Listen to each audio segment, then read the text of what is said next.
Amém. Tá friozinho.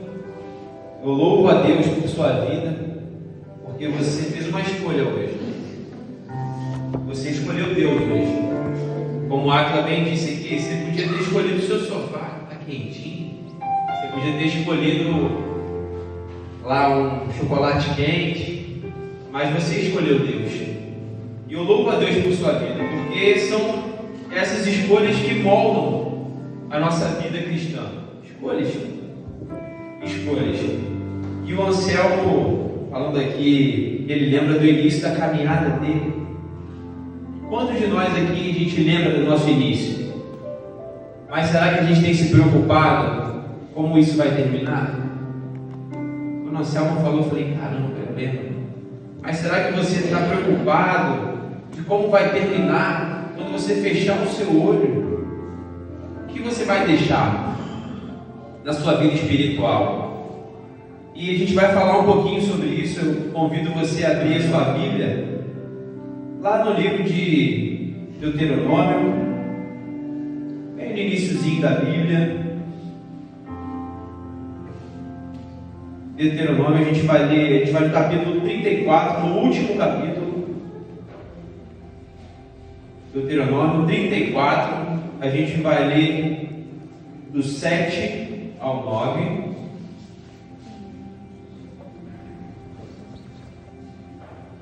Todo mundo achou? Amém?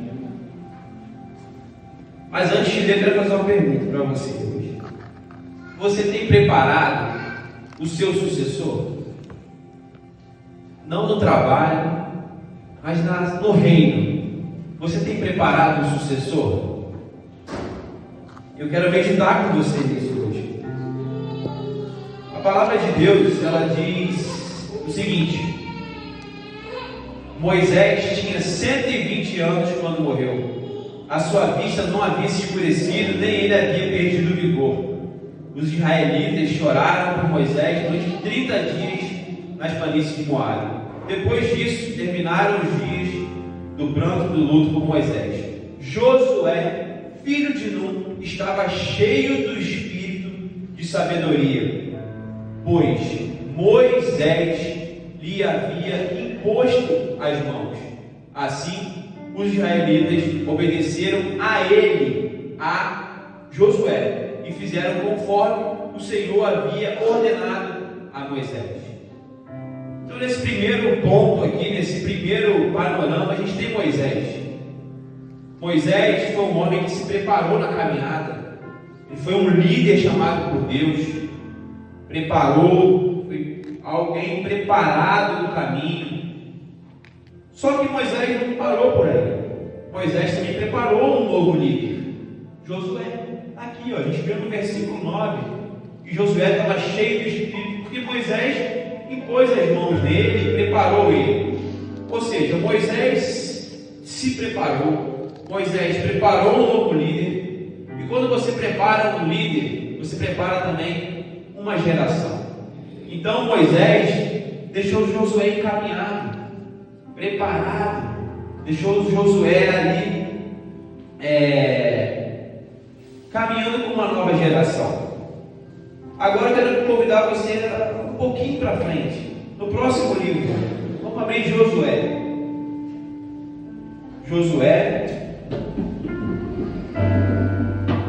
A gente vai no último capítulo também, Josué. A gente vai ler do 29 e 30. Josué 29 e 30. Josué 24, 29 e 30. Todo mundo achou? Amém? Depois dessas coisas, Josué, filho de Nun, servo do Senhor, morreu com 110 anos de idade, e o sepultaram no território da sua herança, em Timnat-Sera, que está na região montanhosa de Efraim, para o norte do monte Gaás. Vocês conseguiram perceber uma diferença na morte dos dois? No final dos dois, a gente viu que Moisés foi alguém que se preparou, preparou um novo líder e automaticamente ele preparou uma geração. Mas aqui em Josué a gente vê algo diferente. Josué morreu, mas ele não preparou ninguém. Não preparou ninguém, não preparou um novo líder. E eu quero convidar você agora a ir um pouquinho mais para frente. Vamos passear na Bíblia hoje.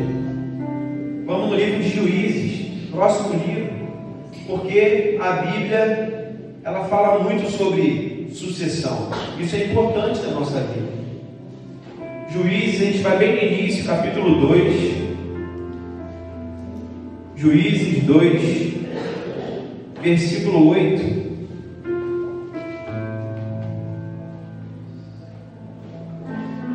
Juízes 2, 8. Eu vou ler. Então Josué, filho de Nun, servo do Senhor, morreu com a idade de 110 anos. E o sepultaram no território de sua herança, na região montanhosa de Efraim, ao norte do Monte Gaás. Depois que toda aquela geração foi reunida aos seus pais, quer dizer, depois que toda a geração de Josué morreu, surgiu outra geração que não conhecia o Senhor, nem o que ele havia feito por Israel. Então os israelitas fizeram o que era mal aos olhos do Senhor e cultuaram os Baalins, abandonaram o Senhor, Deus dos seus pais, que os havia tirado da terra do Egito. Seguiram os deuses dos povos ao redor e adoraram esses deuses. Assim provocaram a ira do Senhor, abandonando e cultuando Baal e Astarote. Por isso a ira do Senhor se acendeu contra Israel, e ele os entregou nas mãos de saqueadores que os roubaram. Ele os entregou nas mãos dos inimigos ao redor, aos quais não puderam mais resistir. Para onde quer que saíssem, a mão do Senhor era contra eles, para derrotá-los, conforme o Senhor havia advertido e jurado. Eles estavam em grande aflição. Depois de Josué, uma geração inteira, está na palavra, não sou eu que estou falando, não. Uma geração inteira não conhecia o Senhor. Então a gente vê que é consequência. Josué era homem de Deus, igual Moisés, mas não preparou ninguém. Não preparou ninguém. E por não deixar nenhum sucessor, se você ler o livro de Juízes, você vai ver uma bagunça tremenda.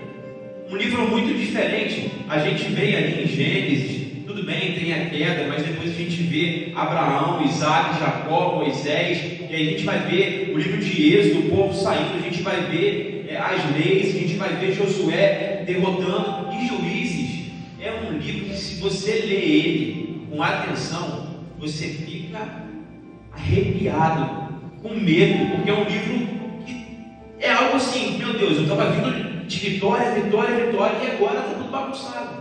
Uma geração perdida, uma geração que cultua outros deuses, uma geração que faz o que é mal aos olhos do Senhor. E agora? E aí eu pergunto para você, a gente está muito diferente disso hoje? A nossa geração está tão diferente assim? Se você ler o livro de Juízes, você vai ver coisas terríveis. Você vai ver histórias assim cabulosas, que eu não vou nem falar porque tem criança aqui, mas coisas que você fala assim, caramba, só que hoje está acontecendo exatamente a mesma coisa. Isso aponta para uma coisa: os líderes estão falhando. Os líderes estão falhando em alguma coisa. Então eu quero que você reflita isso, porque liderança não cabe só ao pastor, liderança não cabe só ao presbítero. Preparar um sucessor, eles preparam a igreja, mas cada um é responsável por preparar um sucessor. Talvez você fale assim, Will, mas eu não sou nada, eu só venho, sento e assisto o culto. Como é que eu vou preparar alguém?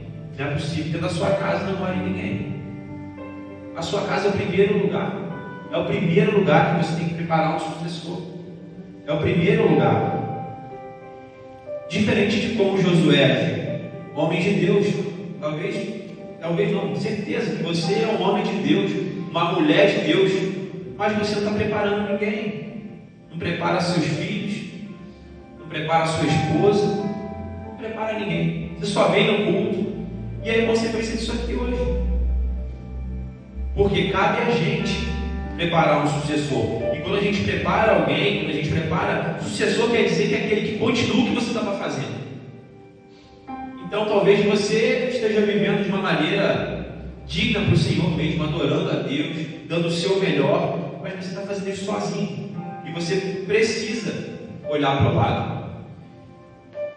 Quem aqui conhece uma pessoa que tinha aquela receita que só ela sabia? Aquele empadão que só ela fazia. Essa pessoa foi envelhecendo, e ela não está mais aí hoje. Aí você fala assim, poxa, que saudade do empadão da dona Jurema. Mas só ela que fazia. Essa pessoa não passou a receita para ninguém. E foi embora, e esse empadão nunca mais veio. Talvez no seu emprego, você fale assim, não, eu não vou ensinar uma pula pro gato não. Deixa um novato se lascar. Afinal de contas, eu tive que me lascar também. Deixa ele apanhar. Ele aprende com a vida. E aí você é muito bom. Talvez você é um bom eletricista, você é um bom pintor, um bom pedreiro, mas você não quer tornar alguém melhor do que você. Talvez dentro da sua casa, você é um bom pai, você é uma boa mãe, mas você não quer que seus filhos sejam melhores do que você. Então a gente precisa tomar cuidado com isso, porque a gente precisa preparar os nossos sucessores. Mas aí vem a luta. Preparar um sucessor não é fácil, porque a luta é contra o nosso egoísmo, a nossa carne, porque às vezes você fala assim, cara, eu sou muito bom e eu não quero que ninguém seja melhor do que eu. Às vezes eu sou muito bom pregador, eu não quero que ninguém pregue melhor do que eu. Ah, porque eu sou muito bom no louvor e eu não quero que ninguém cante mais do que eu.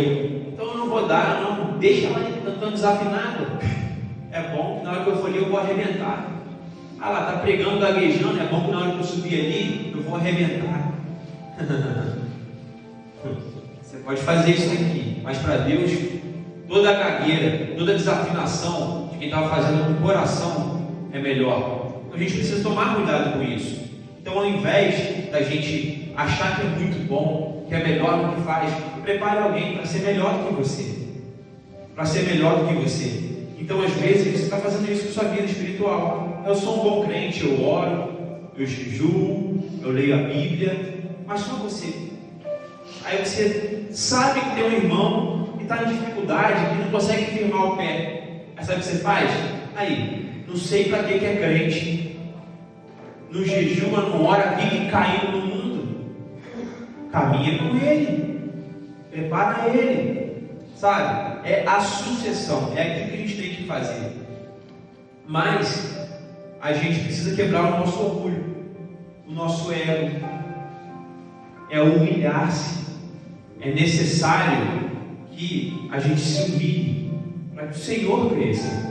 Não é nada sobre nós, não é nada. É tudo sobre o Senhor. Então a gente precisa olhar para os nossos irmãos, sabe, com um carinho, um amor. Talvez aquele irmão que você nem goste muito dele, é aquele que você precise que ele seja o seu sucessor. Então você precisa trazer isso no seu coração. E quando você caminha, quando você prepara alguém, tudo fica diferente. Imagina, pensa comigo, se Josué tivesse preparado alguém.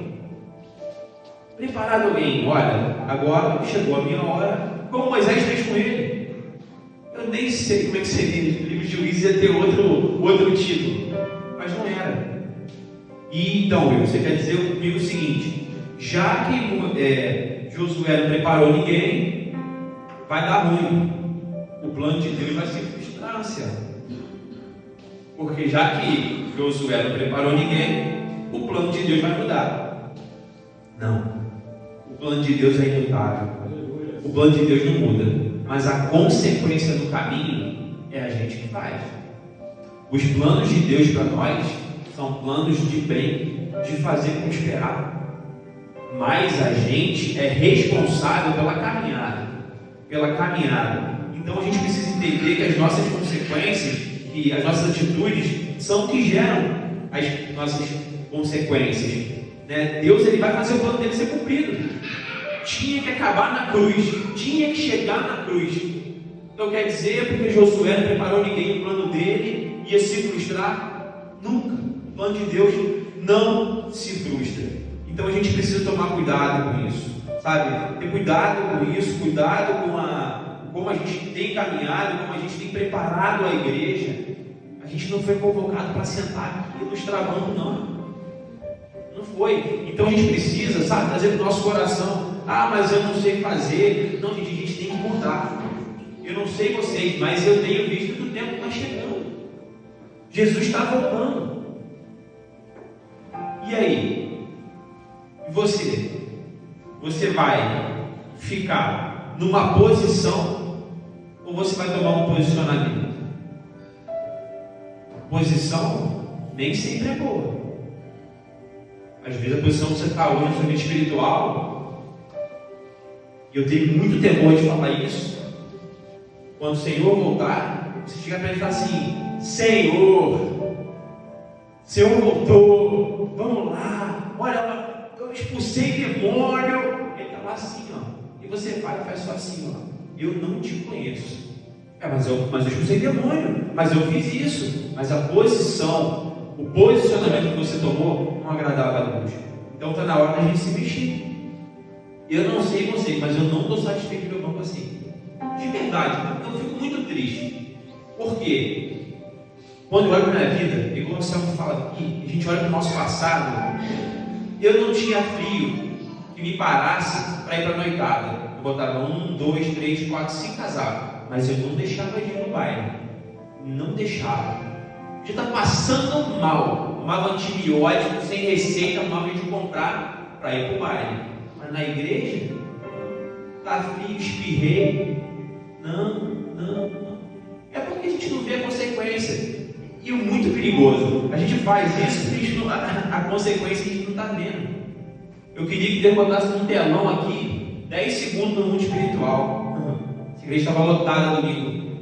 Lotada. Porque a gente não enxerga o mundo espiritual. Mas se a gente passar a entender o mundo espiritual, a gente muda. Porque o mundo natural é isso, ó, eu estou vendo, a gente está vendo. Tá? Agora liga o telão do mundo espiritual. Arranca de demônio rodeando você. Arranca de demônio querendo tragar sua casa. Arranca de demônio querendo te puxar para o inferno. Você vai vir na igreja e nem glória a Deus de amor, que é por todo dia que está vindo. A gente não está vendo, está suave. A gente precisa mudar a nossa posição, sabe? A gente precisa entender que o que a gente faz tem consequência, sabe? Não preparar ninguém, isso é muito ruim, porque a gente vê aqui Josué, como ele falhou.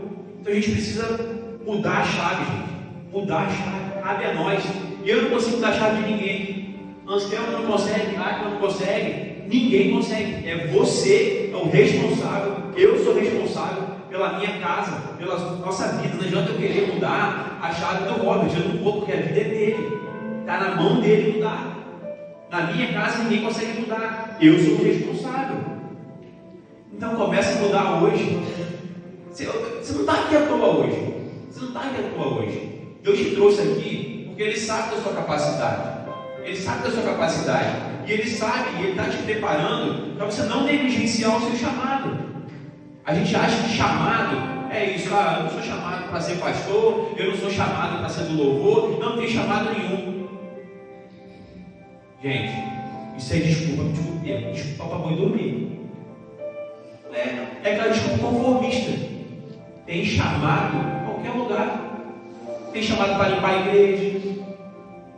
Tem chamado para fazer coisa aqui dentro. A gente não procura. Então a gente precisa, sabe, virar a chave, mudar a chave. Porque quando a gente se envolve mais, fica muito mais firme. É igual a casa na rocha.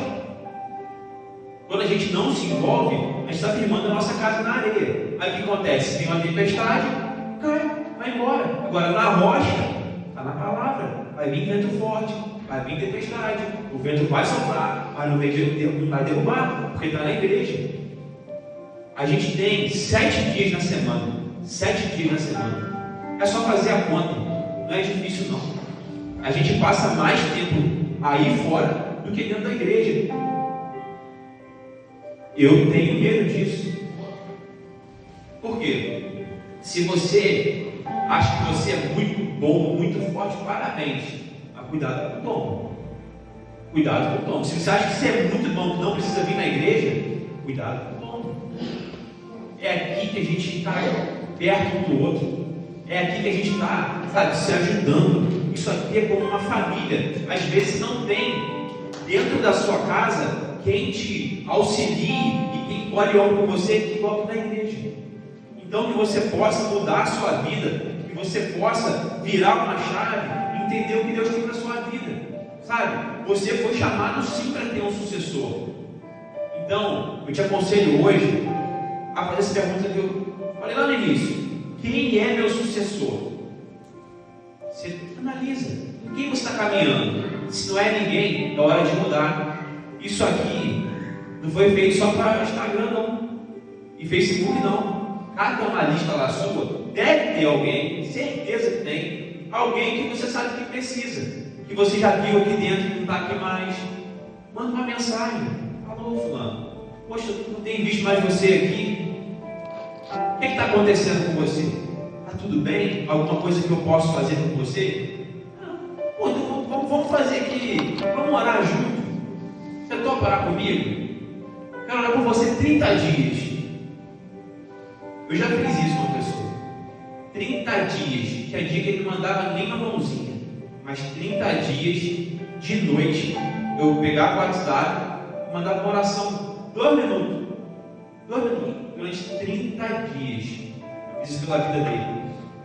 E a esposa dele falou: olha, você fez pelo meu marido, impactou a vida dele. Ele ainda não se converteu, mas impactou a vida dele. No futebol que ele vai jogar no domingo, na cachaçada dele, ele fala que teve um rapaz da igreja que orou por ele 30 dias direto. Faz isso. Sai daqui hoje diferente. Pega o telefone, olha lá na sua agenda. Fala assim, ó, e se dispõe. Isso cria hábito para você. Então, sabe, se prepara para você preparar o outro, para que uma geração, a gente fala assim: nossa, a geração está muito perdida.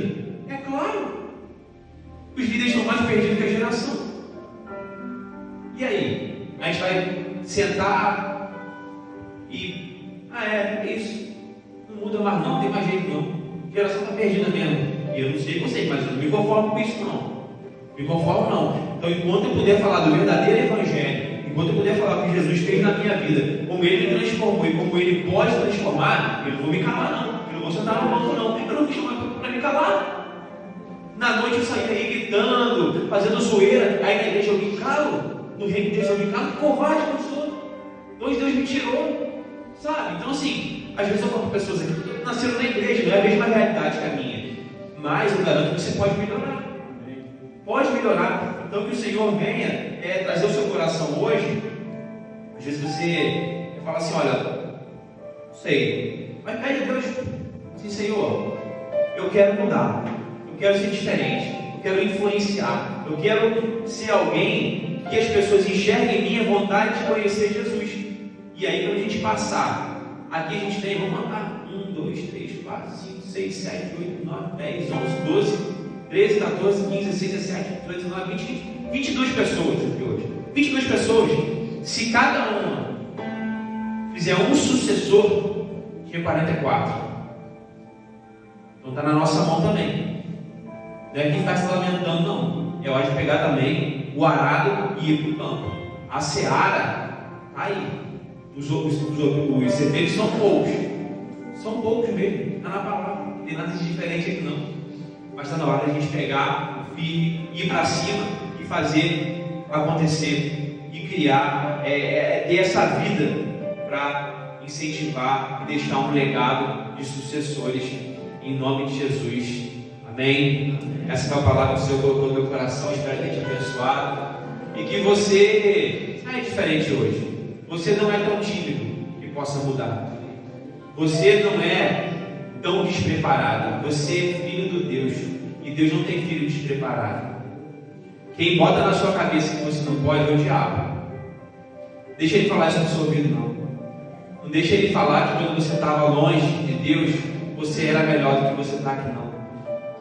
Porque ele vai falar isso no seu ouvido. Deixa não. O seu pai te trouxe para a casa dele para que você seja uma potência na mão dele. E em nome de Jesus, através da sua vida, o Senhor vai te abençoar e você vai também trazer muitas almas para o Evangelho. Amém? Agradeço a oportunidade, que o Senhor abençoe a sua vida, que o Senhor venha transformar a sua casa, o seu coração, em nome de Jesus. Amém? Glória a Deus. Amém? Glória a Deus. O Espírito Santo de Deus possa falar mais e melhor no coração.